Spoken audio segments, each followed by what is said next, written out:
हल्की डब्बे में। ये हमने नेटवर्क दिया है, इसके अंदर कैपेसिटर लगे हुए हैं। कह रहे हैं कैलकुलेट इक्विवेलेंट कैपेसिटेंस। पहले तो टोटल कैपेसिटेंस निकालो वही ऐड करके।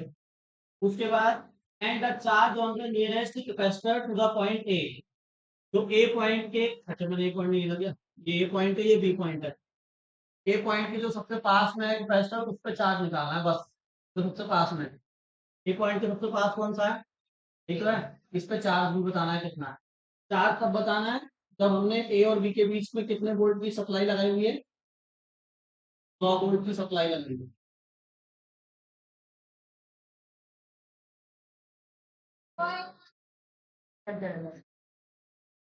तब ए और बी के बीच में आप बैटरी लगा देना, कितने वोल्ट की यहाँ पे, या 100 वोल्ट की बैटरी लगा लेना। उसके बाद इस वाले की कैपेसिटी पे चार्ज होगा, ठीक है। तो फिर जल्दी करो। हाँ, फिर क्या होगा, ऐसे कभी भी नहीं कर पाओगे, बीच में से करोगे तो। सबसे लास्ट में जाओ। सबसे लास्ट में देखो, यहाँ से लेके यहाँ तक एक ही तो वायर लगा हुआ है, यहाँ से यहाँ तक।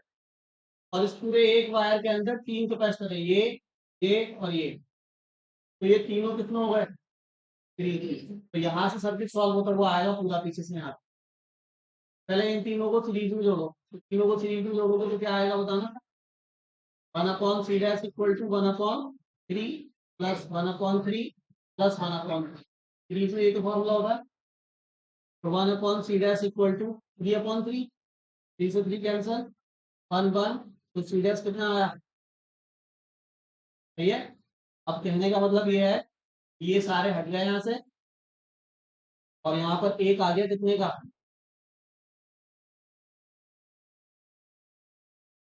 काम करेंगे।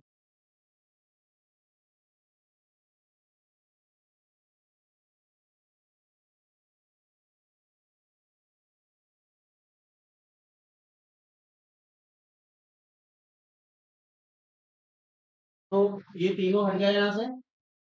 यहाँ पे क्या आ गया बताओ, एक आ गया ना, कितने का, एक आ गया 1 का, 1 माइक्रोफैरड, ठीक है। अब बताओ, ये एक और ये वाला एक आपस में किसमें है, पैरेलल। पैरेलल ही तो है। तो ये दोनों पैरेलल है, तो पैरेलल में ऐड करोगे कितना आएगा, C double dash. Direct add हो जाता है 2 और 1, ठीक है। तो अब क्या हुआ, ये भी हट गया यहाँ से, और यहाँ पे आ चुका है बस एक अब। और वो कितने का है, यहाँ पे एक आ चुका है कितने का, 3 का। ये 3 माइक्रोफैरड आया, सही है। अब फिर से देखो, फिर से ये एक वायर है यहाँ से यहाँ तक, और फिर से ये और ये तीनों किसमें है, तीनों सीरीज में है। तो तीनों को फिर से ऐड करूंगा, तो 3/3 वही बन हो जाएगा ये भी। समझिए ना, ऐसे करके ऐड होगा। तो इन तीनों की जगह फिर से कितने का आ जाएगा,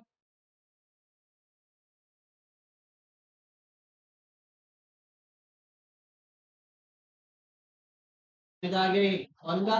अब मुझे बताओ, ये 1 और ये 2 फिर से किसमें आ गए, पैरेलल में। तो पैरेलल में जोड़ूंगा तो कितना आएगा ना, 2 + 1 कितना आया, 3। अरे 3 का आया ये, इसको हटा दो। यहाँ कितने का बचा, खाली एक, 3 का। अब बताओ, ये 3 तीनों किसमें है, 3 में। तो फाइनल आंसर क्या आया, गुलाबी गुलाबी चीज, गुलाबी गुलाबी आंसर फाइनल आंसर 1। तो इक्विवेलेंट कैपेसिटेंस तीनों सब मतलब पूरे सर्किट को सॉल्व करके कितनी आई, 1। कितना आसान, टफ है ये। पीछे से सॉल्व कर दो चलेगा सारा। नोट करो जल्दी पहले उसको, जल्दी नोट करो, फिर हम चार्ज निकालेंगे। हाँ जी, बताइए। आपने इन तीनों को ऐड करके भी तो एक बना लिया था, क्या, कितने का, कितने का बना है, फाइनल वाला 1 का ही तो बना है। अब ये 1 माइक्रोफेरेड है, और ये बैटरी कितने की है, 100 वोल्ट की, ठीक है। मैंने बताया था चार्ज निकालते हैं तो सबसे एंड वाले सर्किट पे चले जाते हैं, जो सबसे लास्ट में फाइनल आंसर आया। फाइनल आंसर में हमारा ये एक कैपेसिटर आया है 1 माइक्रोफेरेड, ठीक है। तो पहले इस पे निकालते हैं कितना चार्ज है, निकालो। बैटरी कितने की है, तो बी की वैल्यू 100, कैपेसिटर कितने का है, तो सी की वैल्यू, तो क्यों निकालना है, मैं पता पता कर लूं बैटरी से कितना चार्ज निकल रहा है। ठीक है, तो ये पता क्या आएगा फॉर्मूला, सी बराबर टू अपॉन बी, तो क्यू बराबर बी इंटू सी, तो क्यू बराबर वोल्टेज कितना है बैटरी का, और जो फाइनल कैपेसिटर है एक लास्ट में उसका कैपेसिटेंस कितना है 1, सही है। तो बताओ 1 माइक्रो फैरड को कन्वर्ट कर दिया फैरड में, तो कितना है, दो पावर से ये दो जीरो से दो पावर खत्म करते हैं इसकी, तो क्या आएगा 1 × 10⁻⁻⁻, मतलब बैटरी से कितना चार्ज निकल रहा है, 1 × 10⁻⁻⁴ कूलम, बैटरी से इतना चार्ज निकल रहा है, सही है। हम जानते हैं कि चार्ज सीरीज में क्या रहता है, सेम रहता है, चार्ज सीरीज में क्या रहता है, सेम। चलिए आपसे इस वाले कैपेसिटर पर पूछा है कितना चार्ज होगा इस वाले, है ना, तो मुझे बताओ, अभी हम जोड़ते जोड़ते आए थे इसको सबको, तो यहाँ पे क्या हुआ था, हाँ तुम जाओ इधर देखो। इस वाले से जस्ट पीछे जाओगे तो यहाँ पे ये तीन ही तो बन रहे थे, पीछे के सारे जोड़ के ये तीन का आया, ये भी तीन और ये भी तीन, सही है। अब बताओ बैटरी से कितना चार्ज निकल रहा है, बैटरी से कितना निकला, क्यू चार्ज, अब ये तीनों सीरीज में तो है, तो इसको भी कितना मिलेगा, इसको भी कितना मिलेगा, और इसको भी कितना मिलेगा, क्यू। तो जो ए के सबसे पास में कैपेसिटर है उसको कितना चार्ज मिला, क्यों मिला, क्योंकि तीनों सीरीज में तो तीनों को बराबर मिलेगा, ठीक है। तो जो ए के पास में कैपेसिटर है 3 माइक्रो फैराड का, उस पर कितना चार्ज जाएगा, क्यू चार्ज जाएगा, और क्यू की वैल्यू क्या है 1 × 10⁻⁵ तो एट 3 माइक्रो फैराड कैपेसिटर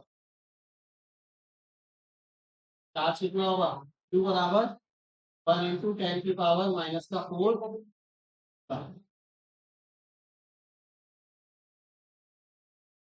ठीक है।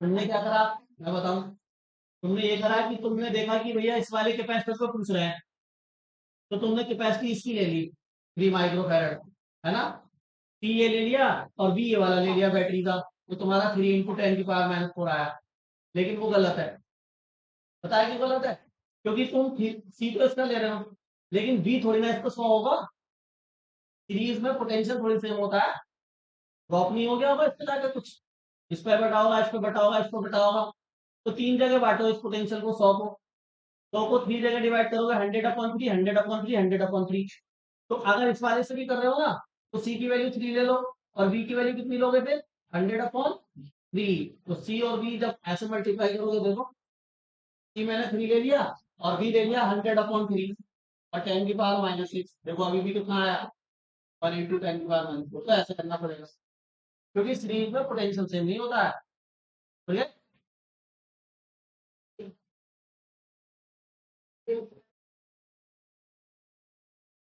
को पूछ सकता है ना चार्ज, तो मैंने इसमें एक और क्वेश्चन अपने पास से बना दिया, मैंने कहा इस वाले 2 माइक्रो फैराड को बताओ कितना चार्ज होगा, इस वाले 2 माइक्रो फैराड पे कितना चार्ज होगा, इस वाले, तो कैसे बताओगे आप, बताओ दिमाग लगाओ। मैंने कहा ये जो 2 माइक्रो फैराड का कैपेसिटर लगा हुआ है बीच में, इस पे कितना चार्ज है इसकी प्लेटों पर, ये बताओ।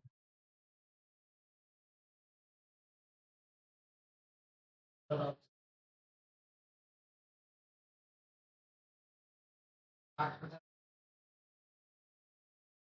हाँ देखो पैरेलल में तो लगा हुआ है, और पैरेलल में पोटेंशियल क्या रहता है, इन दोनों एंड के बीच में पोटेंशियल कितना होगा 100, 100 होगा ना, इन दोनों एंड के बीच में पोटेंशियल क्या होगा, इन दोनों के बीच में कितना होगा, क्योंकि पैरेलल में पोटेंशियल क्या रहता है। तो इस वाले कैपेसिटर के बारे में दो बातें पता चल गई क्या, इसका V कितना है, तो और इसका C कितना है, तो क्यों नहीं निकाल सकते, Q बराबर C इंटू बी, आ गया, तो 2 × 10⁻, ये आएगा 2 × 10⁻⁻4, इस पे कितना जाएगा 2 × 10⁻⁻, पूछेगा ऐसा ही जिसको तुम आसानी से निकाल सको, ऐसा नहीं पूछेगा एकदम से टफ कोई सा भी पूछ लिया, वो ऐसा ही कैपेसिटर में चार्ज या पोटेंशियल पूछेगा जो आसानी से निकल सकता है। और अगर सारे आसानी से निकल सकते हैं जैसे कल वाला था तो सब पूछेगा फिर तो लॉन्ग का क्वेश्चन आएगा कल वाला। समझ गया ना? बस ये क्वेश्चन थे।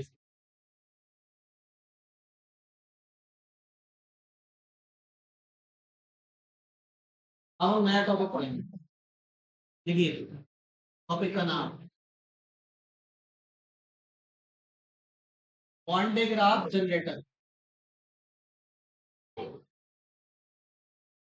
वन डे ग्राफ जनरेटर ये इस चैप्टर का लास्ट लास्ट टॉपिक है। One day graph generator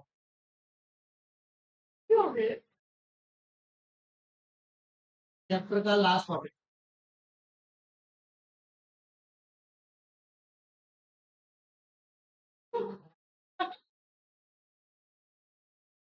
one day graph generator देखिए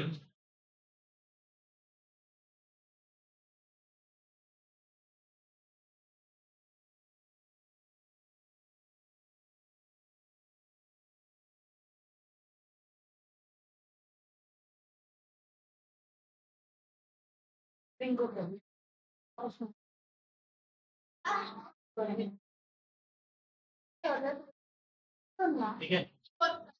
आप लोगों को समझ में आ गए? नाम में लिखा हुआ है जनरेटर तो जनरेटर है। जनरेटर क्या होता है? कुछ लाइट जनरेट नहीं जितना कुछ जनरेट करेंगे वो जनरेटर है।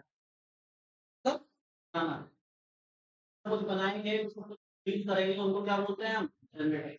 और वांडेग्राम साइंटिस्ट का नाम है जिन्होंने बनाया है। ठीक है जिनके नाम पे है वांडेग्राम फूड जनरेटर।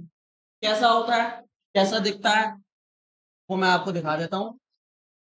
जो डायग्राम आपको एग्जाम में बना के आना है वो भी बनाएंगे हम। लेकिन जो रियल में इसका जो पिक्चर है वो कैसी दिखती है वो मैं तुम्हें अभी दिखा दूंगा।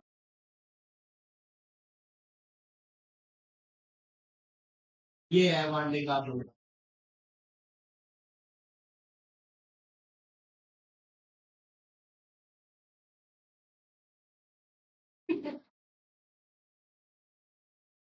तो ये सेंटर वाली पिक्चर है बीच वाली ये है वांडेग्राम जनरेटर। ये ये जब इसको टच करते हैं ना वांडेग्राम जनरेटर कैसे स्टेबलाइज के होगा। बाल ऐसे क्यों हुए वो तो मैं बाद में बताऊंगा तुमसे लाभ। ठीक है अभी फिलहाल आप इसको देखोगे वांडेग्राम जनरेटर ऐसा दिखेगा।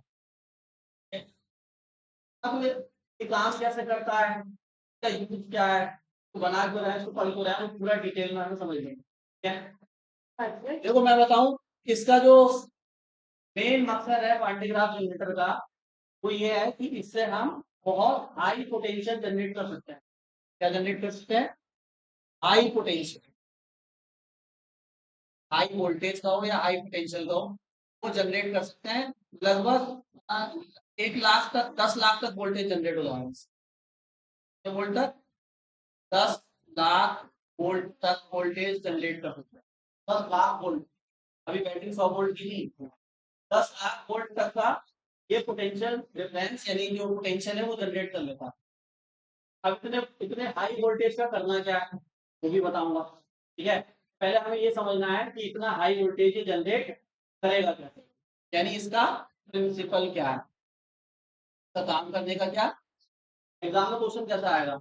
एग्जाम में ऐसा आएगा कि वांडे ग्राफ जनरेटर की कंस्ट्रक्शन लिखिए। कंस्ट्रक्शन में हम क्या करेंगे? रचना ये कैसे बनता है क्या क्या चीजें लगी होती है तो भैया कंस्ट्रक्शन। फिर हम लिखेंगे इसका क्या? प्रिंसिपल। और फिर वर्किंग प्रोसेस। फिर वर्किंग प्रोसेस कितनी चीजें हो गई? 3 प्रिंसिपल कंस्ट्रक्शन वर्किंग प्रोसेस ये तीनों चीजें पढ़नी है। ठीक है तो मैं सबसे पहले आपको प्रिंसिपल बता देता हूँ क्या काम करने की। मकसद समझ गए इसका क्या है? इसका मकसद बस याद रखो अभी के लिए कि इससे हम हाई वोल्टेज जनरेट कर सकते हैं। कितना हाई? तो लगभग 10 लाख वोल्टेज तक इससे जनरेट किया जाता है। 10 लाख वोल्ट ठीक है बहुत ज्यादा है। तो यूज क्या आपको अभी बताऊंगा। तो मैं पहले बता देता हूँ आपको इसका प्रिंसिपल ये काम कैसे करता है। दिखता है ऐसा है लेकिन डायग्राम कैसा बना के आना एग्जाम में, ऐसे नहीं बनाना, वाला बनाना, रियल मेथड, ठीक है। और फिर ये क्या है, ये भी सबसे लास्ट में बना, हेडिंग लिखिए प्रिंसिपल, पहले प्रिंसिपल पढ़ लेते हैं फिर कंस्ट्रक्शन बता रहा हूं।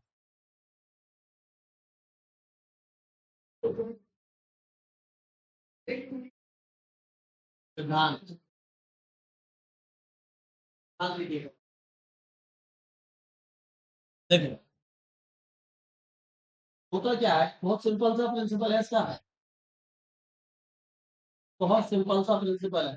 क्या, मान लो मेरे पास ये एक स्फेयर है, क्या है मेरे पास, मेटल का सॉलिड, सॉरी मेटल का हॉलो स्फेयर, मेटल का हॉलो स्फेयर है, या स्फेरिकल शेल भी बोल सकते हो, मेटल का, सही है। अब बताओ आप, जब हम इसको चार्ज देते हैं, प्लस क्यू चार्ज मैंने इसको दिया, तो सारा का सारा चार्ज कहाँ जाएगा इसके, पता है, पढ़ के आया ना आप सभी एक को, सारा का सारा चार्ज के सरफेस पे आ जाएगा, क्योंकि अंदर से तो खाली है ये, और मेटल का है तो वैसे भी चार्ज कहाँ आना है, तो हमने क्यू चार्ज दिया, क्यू चार्ज कहाँ पे आ गया इसके, अच्छा इसका कुछ सेंटर भी होगा क्या, मान लो क्या इसका क्या है, सेंटर से यहाँ तक के डिस्टेंस को क्या बोलते हैं, कैपिटल, हाँ इसकी रेडियस, ठीक है। अब मैं अगर आपसे पूछूंगा कि आर रेडियस है और ये स्फेयर है, तो इसके सरफेस पर कितना पोटेंशियल होगा, बी कितना होगा, इसके सरफेस पर बी कितना होगा, पोटेंशियल कितना होगा इसके सरफेस पर, अरे स्फेरिकल सरफेस, स्फेरिकल कंडक्टर के सरफेस पर पोटेंशियल का फॉर्मूला नहीं बताया, क्या होता है, 1/4 pi epsilon not, 2/, small Q दिया है तो स्मॉल क्यू अपॉन में डिस्टेंस कितना है, ठीक है। मैंने कहा था याद करो कि जब भी चार्ज सरफेस पे होता है उसको कहाँ मानते हैं, सेंटर पे मानते हैं, ठीक है। अच्छा एक बात और याद रखो, ये जो पोटेंशियल आया है ये इसके सरफेस पे आया है, कहाँ आया है, लेकिन मैं अगर इसके अंदर भी कहीं पे पॉइंट लूंगा ना, जैसे मान लो यहाँ पॉइंट लिया मैंने, यहाँ सुनने वाली बात मेरी, मैंने यहाँ पॉइंट लिया, या यहाँ पॉइंट लिया, ये पी पॉइंट लिया, ये क्यू पॉइंट लिया, ये अंदर में कोई भी पॉइंट ले लूं और किसी भी पॉइंट पर पोटेंशियल निकालूंगा, इतना ही आएगा, कितना आएगा, 1/4 क्यू, ये चेंज नहीं होगा, सरफेस पे भी इतना रहता है, और सरफेस के अंदर जितना भी वॉल्यूम है उसके अंदर भी किसी भी पॉइंट पर पोटेंशियल निकालोगे कितना रहेगा, यही रहेगा, ये चेंज नहीं है। बात समझ में आई नहीं आई, स्फेरिकल कंडक्टर के सरफेस का पोटेंशियल और उसके अंदर जितना भी वॉल्यूम है उसमें कहीं भी किसी भी पॉइंट पर पोटेंशियल निकालते हैं, चेंज नहीं होता है, 1/4 ही रहेगा, ठीक है। यहाँ तक समझ गए, एक स्फेरिकल कंडक्टर लिया, उसको चार्ज दे दिया और आर रेडियस ले ली, तो उसके सरफेस पर पोटेंशियल कितना है, अंदर भी कहीं भी निकालूंगा तब भी कितना आएगा, तो ये यहाँ तक। दूसरी बात, मैंने इसके अंदर एक और स्फेयर ले लिया, के अंदर एक और स्फेयर ले लिया, मान लो छोटा, ठीक है, ये भी क्या है, ये भी मेटल का हॉलो स्फेयर यानी स्फेरिकल शेल, इसकी रेडियस कितनी मान लेते हैं, रेडियस कितनी मान लेते हैं, स्मॉल आर, ठीक है। एक काम करते हैं, बड़े वाले को जो चार्ज दिया है ना उसको प्लस क्यू बोल देता हूँ, बड़ा वाला कैपिटल क्यू बोल देता हूँ, ठीक है। और जो छोटे वाले को चार्ज दूंगा उसको क्या बोलूंगा, अलग अलग चार्ज देना है ना, तो कैपिटल क्यू बोल दिया मैंने, और जो छोटे वाले को चार्ज दिया वो कितना होगा, स्मॉल क्यू, तो इसका चार्ज भी कहाँ जाएगा इसके, अब तुम सोच रहे हो इसको चार्ज कैसे दे दिया भैया, ये तो अंदर है, तो मैंने यहाँ से एक वायर कनेक्ट करा था, और वायर ऐसा था कि उस पर जो इंसुलेटिंग परत लगी हुई है वो उस पर टच करेगा तो उससे कुछ फर्क नहीं पड़ेगा, समझ रहे हो ना, ये जो वायर है ये केवल किसको चार्ज देगा, छोटे वाले को, बड़े वाले से टच होगा लेकिन उस पर इंसुलेटिंग प्लास्टिक लगी हुई है तो वो उस पर टच भी होगा तब भी कोई फर्क नहीं पड़ेगा बड़े वाले को, छोटे वाले को डायरेक्ट चार्ज नहीं, ठीक है। तो छोटे वाले की रेडियस क्या है, स्मॉल आर, छोटे वाले को चार्ज कितना है, स्मॉल क्यू, तो छोटे वाले के सरफेस पर पोटेंशियल कितना होगा, छोटे वाले के सरफेस पर कितना होगा, 1/4 पाई एप्सिलॉन नॉट, मैं ऐसे लिख देता हूँ बी स्मॉल ये भी बिग। हाँ तो क्या होगा, बोलो स्मॉल क्यू अपॉन में, क्योंकि छोटे वाले की रेडियस क्या है, और छोटे वाले पे चार्ज कितना है, क्या बात समझ में आ रही है? बड़े वाले स्क्वायर ना पोटेंशियल, तो छोटे वाले स्क्वायर पर कितना पोटेंशियल सरफेस। अब ये टोटल नहीं है, आपने कितने चार्ज ले लिए, दो ले लिए, सही है। दो चार्ज की वजह से किसी पॉइंट पर पोटेंशियल निकालना होता है, तो क्या एक ही चार्ज का निकलता है या दोनों का निकल के ऐड होता है। अगर दो चार्ज हैं और एक पॉइंट है, सही है, तो मुझे उस पॉइंट पर पोटेंशियल निकालना है, तो इस वाले चार्ज का भी निकालूंगा, इस वाले चार्ज का भी निकालूंगा, और दोनों को क्या करूंगा, याद है डाइपोल, याद है डाइपोल को शुरू करते याद है, एक्सिस पर इक्वेटोरियल पे तो दोनों का निकालते थे नहीं निकालते थे? तो यहाँ पे जो आप बड़े वाले का पोटेंशियल लिख रहे हो ना सरफेस का, वो केवल कैपिटल क्यू की वजह से है।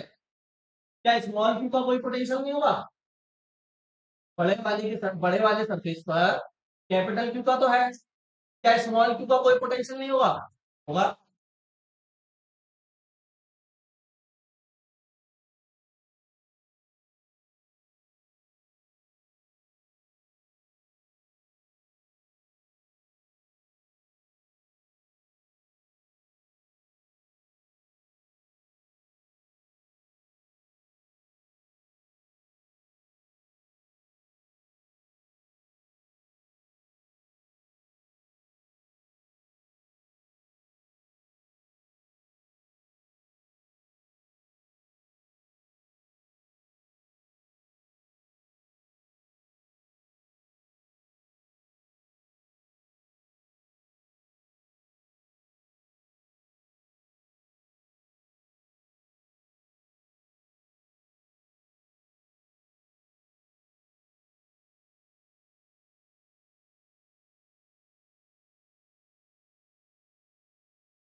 ये कैसा है, ये कैसा है, ये कैसा है, ये कैसा है, करो जरा।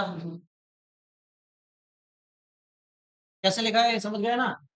सबसे पहले हमने बड़े वाले सरफेस पर पोटेंशियल लिखा टोटल। बड़े वाले सरफेस पर टोटल पोटेंशियल क्या होगा? डी टी मतलब टोटल, और आर मतलब बड़े वाले। सबसे पहले तो उसके खुद के चार्ज की वजह से पोटेंशियल होगा। यहाँ पे के का मतलब ये वाला कॉन्फिगरेशन है। तो के क्यू अपॉन आर, खुद के चार्ज की वजह से।